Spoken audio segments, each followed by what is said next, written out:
Hi writers! Today I'm going to teach you that another job that nonfiction writers have is to plan their chapters all the way down to the end of the book. But this time our planning is going to be a little different because as we plan, we also have to decide how we're going to teach these chapters. Are we going to compare and contrast on the same page, or will we have one section with topic A and another section with topic B? Watch me while I show you.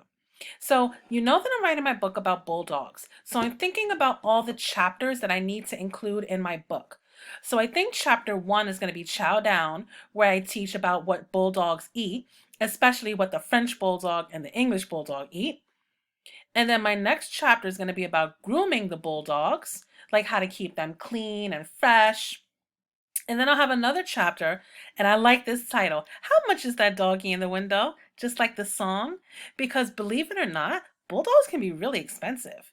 And there's different prices for the different types of bulldog. So I have my chapters planned out, but now I need to decide how am I going to teach it. Am I going to do like a compare and contrast in the same chapter? Or will I have like one page that talks about the French bulldog and then another page that talks about the English bulldog? I like to make sure that my reader can kind of get a picture of both animals at the same time. So I'm going to pick one way to do this. I think that I'm going to talk about the French bulldog and the English bulldog right in this same section. And then maybe in the next section, I'll do it differently. Maybe the next section I'll have like one whole page about the French bulldog and one whole page about the English bulldog. So watch how I do this. So this is Chow Down, and I'm talking about what they eat. So I think I'm going to call this What Bulldogs Eat.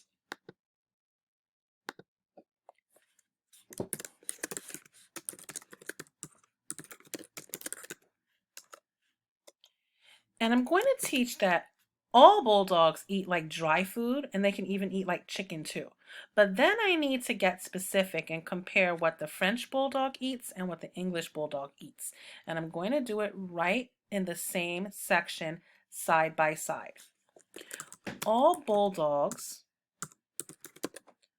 eat dry food like kibble.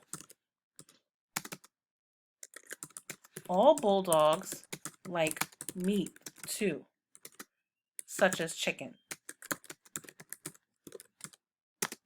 So I'm showing what they all do. Now I'm going to get specific and compare and contrast the French bulldog and the English bulldog. French bulldogs don't need as much food as English bulldogs. And that's because they are smaller.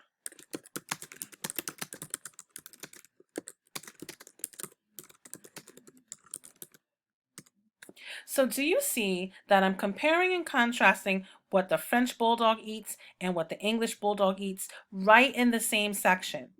I don't have a separate page that talks about what French bulldogs eat and a separate page that talks about what English bulldogs eat. I did it all together. So in this chapter, I decided to put that information side by side. Now I'm going to show you another way that you can compare and contrast in your chapter. So for this chapter about grooming the bulldogs, I think that I'm going to do one part for the French, and then the next page will be for the English. So let's call this one French bulldog grooming. Grooming your French bulldog.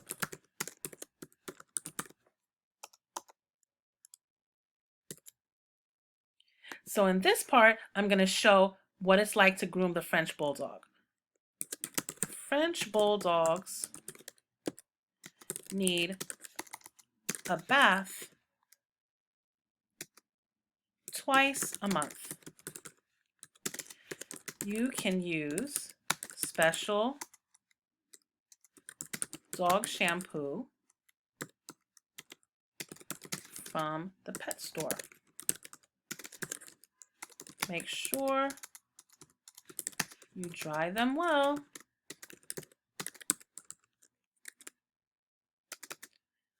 lightly scrub their face to get all the dirt off. Now, this section was about grooming your French Bulldog. I didn't mention anything about the English Bulldog in this section. I only mentioned the French Bulldog. But now I'm going to go down to another part and I am going to talk about grooming your English Bulldog. See? This part is going to be grooming your English Bulldog.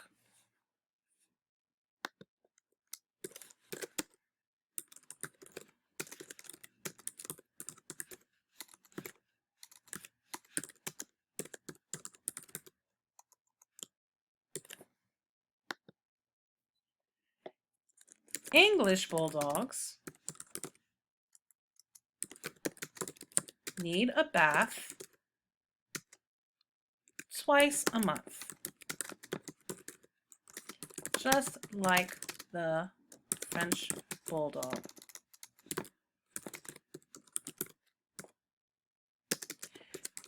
You have to scrub their faces really well because the English Bulldog have more wrinkles in their face than the French Bulldog.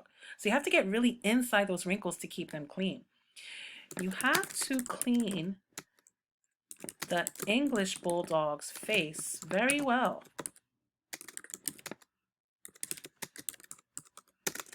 Get in between the wrinkles and clean out all the dirt. So writers, do you see how I did this part differently? Up here, I put information about both of them in the same paragraph, right on the same page. But here, I separated it. I had a part for grooming the French Bulldog, and I have a part for grooming the English Bulldog. So you have two ways that you can start planning out your chapters. One way is that you can compare and contrast right in the same part of your chapter. Another way that you can try this is separating it. Talk about one topic and then talk about the next topic. I'm talking about grooming my bulldogs, but I have one section that's about grooming the French and one section about grooming the English. Up here, I'm talking about what they eat. I do not have one section for what the French Bulldogs eat, and I do not have one section for what the English Bulldogs eat. I put that information together. So I'm going to give you a final reminder. As you plan your chapters today, also plan how you will teach it. Will you compare and contrast in the same section, or will you separate your information into different parts? I can't wait to read your writing. If you need to stop this video and watch it again to get a better idea of what your job is, then please do that. But again, today you're going to plan your chapters and you're going to decide how you will teach the information. Will you compare and contrast in one part altogether, or will you compare and contrast in separate sections? Bye for now.